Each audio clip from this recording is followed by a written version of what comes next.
বৈষম্য বিরোধী ছাত্র আন্দোলন চলাকালে ছাত্র জনতার উপরে হামলার অভিযোগে গণপিটুনির শিকার হওয়া সাবেক ছাত্রলীগ নেতা আব্দুল্লাহ আল মাসুদ মারা গেছেন।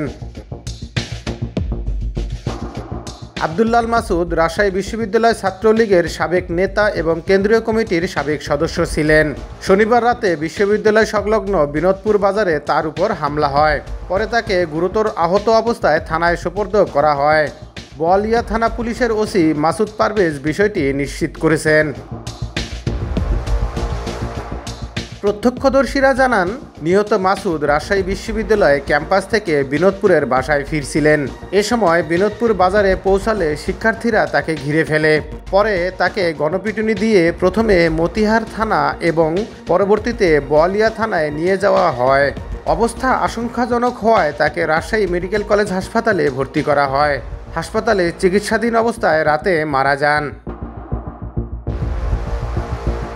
রাজশাহী মেডিকেল কলেজ হাসপাতালের জরুরি বিভাগের চিকিৎসক মাহমুদুল হাসান ফিরোজ বলেন, রাতেই মাসুদকে হাসপাতালে জরুরি বিভাগে আনা হয়। তার শরীরে কয়েক জায়গাতেই জখম ছিল। তার শারীরিক অবস্থা খুবই খারাপ ছিল। হাসপাতালে ভর্তি করার পর রাতে মারা যান তিনি।